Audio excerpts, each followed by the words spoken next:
नमस्कार दोस्तों, दिग्विजय शर्मा एकेडमी में आपका स्वागत है। आज हम KVS PRT की जो वैकेंसी आई है नई, उसके सिलेबस को डिस्कस करेंगे और स्ट्रेटजी देखेंगे किस तरीके से हमको उसकी पढ़ाई करनी चाहिए। तो स्टार्ट करते हैं। इंग्लिश का देखते हैं सबसे पहले सिलेबस। तो देखिए, इंग्लिश में दो पार्ट्स में सिलेबस दे रखा है। एक तो पार्ट ए में दे रखा है ये, ठीक है।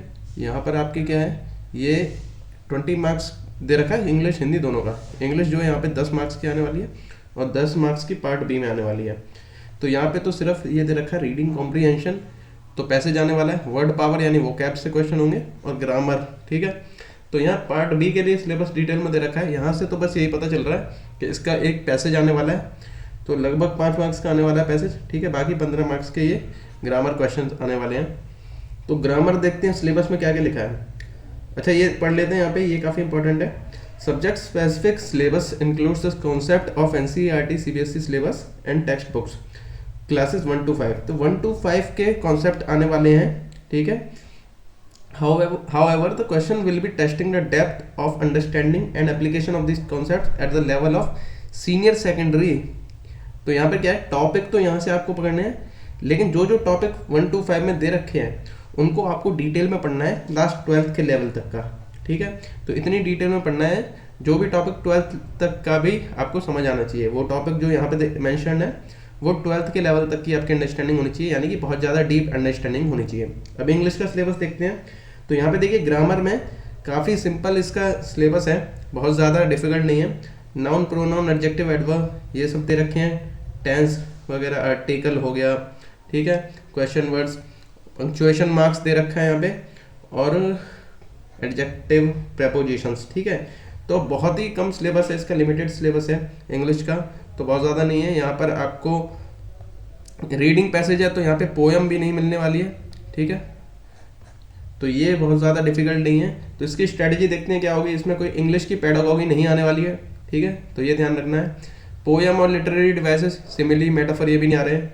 तो आपको करना क्या है, आपको प्रीवियस ईयर के नोट्स जो आपके तैयार हैं, इंग्लिश जिस तरीके से आप पढ़ रहे थे वही पढ़नी है। काफ़ी सिंपल इसका स्ट्रेटेजी इंग्लिश की रहने वाली है, जो आप पढ़ रहे हैं आपको वैसे ही पढ़ना है, ठीक है। अगर आपके इस पर अच्छी कमांड है तो अभी से आपको इसको पढ़ने की ज़रूरत नहीं है, क्योंकि बाकी जो सब्जेक्ट्स अभी हम देखने वाले हैं, CDP और मैथ्स में आपको ज़्यादा ध्यान देना होगा, तो वहाँ पर आप ज़्यादा अपना टाइम दे सकते हैं, ठीक है। इंग्लिश की जो आप पढ़ाई कर रहे हैं, जो आपकी नॉर्मल ग्रामर की बुक है, ठीक है, पहले की, वो उससे आप पढ़ाई कर सकते हैं और वो कैप की अपनी तैयारी कर सकते हैं, ठीक है।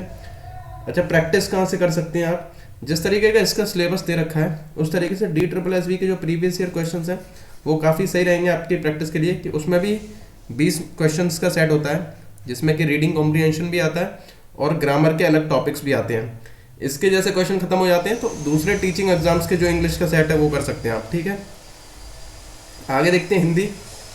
तो हिंदी भी इंग्लिश से काफ़ी सिमिलर है, जैसे उसमें रीडिंग कॉम्प्रीहेंशन था, यहाँ पे देखिए पठन कौशल दे रखा है, शब्द सामर्थ्य, वर्ड पावर और ये ग्रामर, तो उसको ट्रांसलेट कर दिया, बिल्कुल ठीक है। यहाँ पे भी ये 10 मार्क्स का होता है और ये 10 मार्क्स का, तो 20 मार्क्स की हिंदी हो जाती है। तो यहाँ पर भी व्याकरण जो दे रखी है, संज्ञा, विशेषण, वचन, गणित के पाठ्यक्रम के अनुरूप हिंदी की संख्याएं पता होनी चाहिए, ठीक है। संयुक्ताक्षरों की पहचान, तो ये क्षेत्र, ज्ञा वगैरह होते हैं, ये वाले शब्द होते हैं, तो ये संयुक्त अक्षर होते हैं, ठीक है। पर्याय, विलोम, विशेषण, सर्वनाम, लिंग की पहचान, ठीक है। तो यहाँ पर कारक चिन्ह, वचन के प्रयोग, क्रिया, तो ये बिल्कुल सिंपल हिंदी है, ठीक है। हिंदी टीचिंग एग्जाम में सबसे ज़्यादा स्कोरिंग होती है, ठीक है।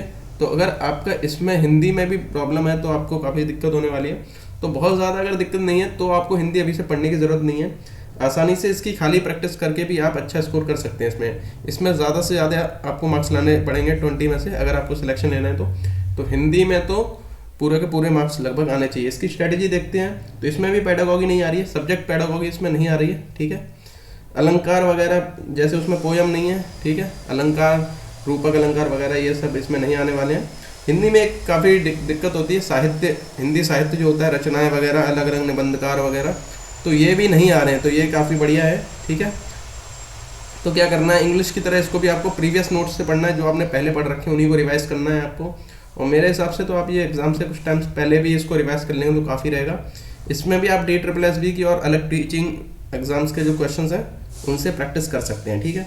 बहुत डिफिकल्ट नहीं होती है, ईजी पोर्शन होता है हिंदी का, इसीलिए इसमें आप ज़्यादा अभी से टाइम दें ये ज़रूरी नहीं है, खाली प्रैक्टिस करते रहिए, जो टॉपिक में आपको दिक्कत होती है उसको क्लियर कर लीजिए। ठीक है, अभी देखते हैं जीएस, करंट अफेयर, रीजनिंग और कंप्यूटर की स्ट्रेटजी। तो यहाँ पर देखिए इसमें सिलेबस के नाम पे सिर्फ इनके नाम दे रखे हैं। ठीक है, तो ये सब 5-5 नंबर के हैं, ये 5 और 5 ये 10 मार्क्स का है, ये 5 की रीजनिंग, 5 की कंप्यूटर। तो देखिए रीजनिंग तो ऐसा सब्जेक्ट होता है जो खाली प्रैक्टिस से हो जाता है। ठीक है, तो यहाँ पे आपको किसी भी एग्जाम का रीजनिंग वाला सेक्शन दिखता है, एसएससी का हो गया, ये DSSB का हो गया, तो उसके रीजनिंग के क्वेश्चन लगा लोगे तो आपका हो जाएगा काम। ठीक है, तो ये भी अभी से करने की ज़रूरत नहीं है। कंप्यूटर लिटरेसी भी 5 ही मार्क्स की है, तो ये भी आपको ज़्यादा ध्यान देने की अभी ज़रूरत नहीं है। आपको करना है तो कर सकते हो, आप ऐसे कर सकते हो, या तो 2-4-5 दिन में इसको जल्दी से ख़त्म कर दो सारे का सारा, फिर बाकी सब्जेक्ट पे आप फोकस कर सकते हो। ठीक है, जनरल अवेयरनेस, इसमें जनरल हिस्ट्री, पॉलिटी वगैरह ये सब आ जाएगा आपका। और करंट अफेयर्स को अभी से पढ़ने की ज़रूरत नहीं है, अब रोज़ आधे आधे घंटे अगर आप अभी से पढ़ेंगे 6 महीने के लिए, और आ रहा उसमें सिर्फ 5 मार्क्स का है। ठीक है, 5 या 10 मार्क्स का जो भी है, तो इसमें इतना ज़्यादा टाइम वेस्ट करने की ज़रूरत नहीं है, इतना वर्थ इट नहीं है। ठीक है, तो ये आप जब एग्ज़ाम होने वाला होगा उससे 1-2 महीने पहले प्रीवियस ईयर की पूरे के पूरे अगर पढ़ लेंगे 6 महीने की, तो वो काफ़ी हो जाएगा। ठीक है, तो ये स्ट्रेटजी मेरे हिसाब से ज़्यादा सही रहेगी, ना कि आप अभी से डेली पढ़ें।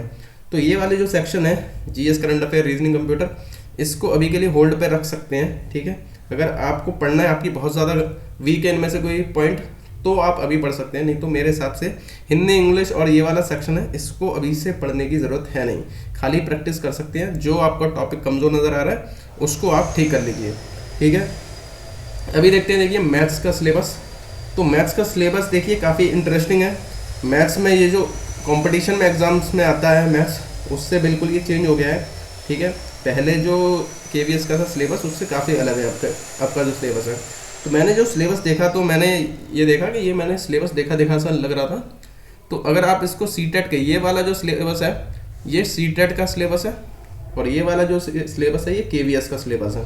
ठीक है, तो अगर आप देखते हैं दोनों बिल्कुल सिमिलर हैं। ठीक है, शेप एंड स्पेशल अंडरस्टैंडिंग ये देखिए यहाँ पे दे रखा है, नंबर सिस्टम वगैरह। ठीक है, एडिशन, मल्टीप्लिकेशन ये सब दे रखे हैं यहाँ पे, मेजरमेंट, वेट, डेटा हैंडलिंग। ठीक है, तो अगर आप ये देखते हैं तो टॉपिक जो है एक 1st से 5th क्लास तक के प्राइमरी लेवल के सारे हैं। लेकिन आपको ये ध्यान रखना है, खाली सीटेट कर लोगे आप, सीटेट के टॉपिक तो यहाँ से आ जाएंगे, लेकिन जो लेवल होगा क्वेश्चन का वो बहुत ज़्यादा हाई होगा। ठीक है, तो इस खाली सीटेट के लेवल से काम नहीं चलने वाला है आपका। इसमें क्या करना होगा, आपको हाई लेवल पढ़ना होगा, टॉपिक यहाँ से उठाने हैं, लेकिन इनकी क्वेश्चन की जो डिफ़िकल्टी लेवल है वो हाई लेवल पढ़ाई करनी होगी। ठीक है, तो टॉपिक आपको समझ आएगा कहाँ से लेना है, यहाँ से लेना है। ठीक है, अभी देखते हैं इसकी स्ट्रेटेजी क्या होने वाली है। कंपटीशन वाली मैथ्स काम नहीं करेगी यहाँ पे। ठीक है, तो आप अगर कोई एसएससी वगैरह की मैथ्स ले लेंगे, ठीक है, जो ट्रिक बेस होती है, तो वो काम नहीं करेगी। यहाँ पे बेसिक्स आपकी स्ट्रांग होनी चाहिए। आपकी एनसीईआरटी आपको लगानी पड़ेगी 6th क्लास से लेके लगभग 10th क्लास तक की। ठीक है, मैथ्स की भी पेडागॉजी नहीं आ रही है, सब्जेक्ट किसी की पेडागॉजी नहीं आ रही है, ये इसलिए बता दिया ताकि आपको बिल्कुल क्लियर हो जाए कि क्या क्या पढ़ना है, क्या क्या नहीं पढ़ना है हमको। ठीक है, तो प्रैक्टिस क्या करना है आपको, सीटेट के प्रीवियस ईयर क्वेश्चंस आपको पढ़ाई करनी है, पेपर 1 और पेपर 2 दोनों के। ठीक है, पहले पेपर 1 को कवर कर लेना है, उसके बाद पेपर 2 को भी कवर करना है हमें। ठीक है, इसके अलावा फिर और डिफ़िकल्टी लेवल हाई हम देख लेंगे। इस चैनल पे आपको ये सारे के सारे कराए जाएंगे, तो आप चैनल से जुड़िए। यहाँ पर आप देखिए, यहाँ पर मनी वाले क्वेश्चन या मेजरमेंट वाले ये क्वेश्चन है, ये सीटेट में पूछे जाते थे कि कोई चीज़ आधा किलो इतने रुपए की आ रही है, 1 किलो इतने की आ रही है, तो दुकानदार को इतने रुपए का नोट दिया गया, तो फिर उसने कितने वापस करे। इस तरीके के जो क्वेश्चन है ये मनी से रिलेटेड है। तो इस तरीके के क्वेश्चन आपको ये सीटेट के प्रीवियस ईयर में ही मिलेंगे। ठीक है, तो इस बार का जो सिलेबस है वो काफ़ी हद तक सीटेट के तरफ गया है ये। ठीक है, सीटेट को हाई लेवल, सीटेट का एक बेटर वर्जन समझ सकते हैं उसका, सीटेट को थोड़ा और डिफिकल्टी लेवल बढ़ा दिया जाए। ठीक है, तो अभी ईवीएस का देखते हैं। ईवीएस का सिलेबस भी जो है, अगर आप देखेंगे ये है ईवीएस का सिलेबस, तो इसमें यही सिलेबस है पूरा का पूरा, सिर्फ थीम्स के नाम दे रखे हैं, family and friends, food, shelter, water, travel, things we make and do. ये सिलेबस आपका बिल्कुल सिमिलर है किसके, सीटेट के सिलेबस के। सीटेट में अगर आपने सीटेट का एग्जाम दिया है तो आपको ये पता होगा, ये बिल्कुल सेम टू सेम सिलेबस है उसी का। तो यहाँ पर भी सेम वही चीज़ करनी है जो हमने मैथ्स में करनी है। पढ़ना तो हमको कहाँ से है, सीटेट को टॉपिक जो है उनको पढ़ना है हमें एनसीईआरटी की बुक से, लेकिन यहाँ पर क्या लेवल बढ़ा देना है। जैसे कि अगर मैं एग्जांपल दूं, डांस की बात आती है, डांस पूछे जाते हैं, फोक डांस, तो इसमें सीटेट में आपसे पूछा जाएगा कुचिपुड़ी कहाँ का डांस है, ठीक है, साउथ के डांस पूछे जाएंगे।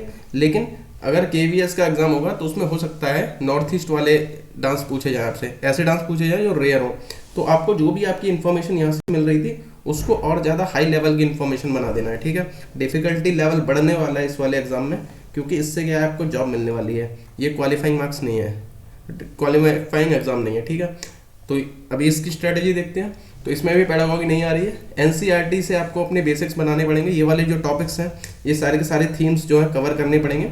और ईवीएस के जो भी सीटेट के प्रीवियस ईयर एग्जाम क्वेश्चंस हैं उनको तो करना ही करना है आपको, लेकिन जो जो टॉपिक्स यहाँ पे होंगे उनको बहुत डिटेल में पढ़ना है, सीटेट के लेवल से ऊपर पढ़ना है आपको, ठीक है। अभी देखिए सबसे बड़ा चेंज जो आया है यहाँ पे वो सीडीपी में आया है। सीडीपी में क्या है, सिलेबस जो है वो चेंज हो गया है और यहाँ पर 60 मार्क्स, इसकी वेटेज बहुत बढ़ गई है। पहले ये 20 मार्क्स का हुआ करता था 150 में से, अभी 60 मार्क्स का हो गया। क्वेश्चन पेपर 180 मार्क्स का हो गया, ठीक है। तो इसका देखिए सिलेबस अगर देखते हैं तो concept of growth, development, debates वगैरह ये सब दे रखा है, domains of development, physical, cognitive, तो ये सब सीटेट से सिमिलर नज़र आ रहा है। और जो आगे अगर आप सिलेबस देखते हैं यहाँ पे, तो इसमें ये DSSB की तरफ जा रहा है सिलेबस जो है, बिहेवियरिज्म, कॉग्निटिज्म, ये देखिए ICT, information and communication technology. तो ये अगर आपने DSSB का एग्जाम दिया होगा तो वहाँ पर ये क्वेश्चन पूछने को मिलते थे, ठीक है। तो सिलेबस इसका काफ़ी ज़्यादा है। देखिए अगर आपको अभी मैं कहूँ तैयारी करनी है तो आपको इस CDP की तैयारी अभी से शुरू कर देनी चाहिए, ठीक है। इसकी तैयारी आपको अभी से शुरू करनी पड़ेगी, क्योंकि इसका सिलेबस इतना ही नहीं है। देखिए यहाँ पर डाइवर्सिटी, डिसेबिलिटी, इंक्लूजन और ये सब दे रखे हैं, ठीक है ना। टीचिंग लर्निंग प्रोसेस एनहांस करने के तरीके और सिलेबस, और ये देखिए दूसरे पेज पे भी ये इसी का सिलेबस चल रहा है अभी तक, ठीक है। यहाँ पर देखिए एक काफ़ी इंटरेस्टिंग चीज़ मुझे नज़र आई, यहाँ पर मेंटल हेल्थ के कॉन्सेप्ट को भी दिखाया है, ठीक है। मेंटल हेल्थ आजकल बहुत ज़्यादा इंपॉर्टेंट हो गया है सोशल मीडिया के इस टाइम में। तो यहाँ पर क्या है, मेंटल हेल्थ को से रिलेटेड सिलेबस में दे रखा है, तो ये भी आपको पढ़ना होगा। इसको कैसे प्रिवेंट करना है, इसके बारे में अवेयरनेस कैसे फैलानी है, ये सब, ठीक है। तो इसके सिलेबस को क्या है, हमें पूरा का पूरा कवर कराया जाएगा इस चैनल पे, तो आपको चैनल से जुड़े रहना है, ठीक है। और बाकी आपको, आप अगर अपने यहाँ पे देखिए NEP 2020 और ये एम्स ऑफ एजुकेशन, ये वगैरह सारे के सारे, तो इसमें एक अच्छी बात यह है DSSB में जो होता है उसमें सिलेबस आपको एग्जैक्टली नहीं पता होता। यहाँ पे आपको एग्जैक्टली सिलेबस पता है, तो आपको पता चलता जाएगा हमने कितनी पढ़ाई कर ली, हमारा कितना सिलेबस बचा हुआ है, ठीक है। तो इसमें देखते हैं स्ट्रेटेजी क्या यूज़ करेंगे। हमें क्या है, इसके सारे के सारे टॉपिक्स जो हैं वो NIOS की बुक से कवर करने होंगे, ठीक है। और उसके बाद प्रैक्टिस करनी होगी हमें, ठीक है। प्रैक्टिस क्या क्या करना होगा, प्रैक्टिस CDP की आपको DSSB के सारे क्वेश्चन करने होंगे। इसके एक पेपर में 200 में से 100 क्वेश्चन जो होते हैं वो इसी के आते हैं, लेकिन आपको ये ध्यान रखना होगा जो टॉपिक यहाँ से नहीं मिल रहा है तो उसको आपको थोड़ा सा निगलेक्ट करना पड़ेगा, लेकिन क्वेश्चन लगा के देख लेना, लगभग सारे के सारे टॉपिक्स सिमिलर ही होंगे इसके, ठीक है। इसके अलावा CDP के तो जहाँ से आपको क्वेश्चन मिले आपको वहाँ से लगाने हैं, ठीक है। सीटेट हो गया या कोई भी टीचिंग एग्जाम हो गया, CDP सेक्शन उसका करना ही करना है, ठीक है। सब्जेक्ट वाला CDP वो पेडागोगी नहीं करना है आपको, जो अलग वाले 30 क्वेश्चन होते हैं वो करना है, ठीक है। तो किसी प्रीवियस ईयर क्वेश्चन कीजिएगा, उससे क्या होगा, थोड़े ऑथेंटिक क्वेश्चन होंगे, तो उससे क्या है, असली क्वेश्चंस होंगे। ऐसा नहीं है कोई भी क्वेश्चन जो बुक ने बना दिए वो नहीं करने, आपको प्रीवियस ईयर क्वेश्चन करने हैं खाली, ठीक है। तो मुझे लगता है आपको थोड़ा बहुत इसका आइडिया हो गया होगा, ठीक है। आपको इसके बारे में क्या लगता है कमेंट सेक्शन में ज़रूर बताइए। अगर आपको ये वीडियो पसंद आया तो वीडियो को लाइक ज़रूर कीजिए। अगर आप एंड तक बने रहे तो आपका बहुत बहुत थैंक यू। KVS का एग्जाम पैटर्न चेंज हुआ है, उसके बारे में हमने डिस्कशन किया था, ठीक है। तो ये हर एक का मार्क्स डिस्ट्रीब्यूशन किस तरीके से आया वो मैंने वीडियो बनाया है, इस वीडियो को आप ज़रूर देखिए।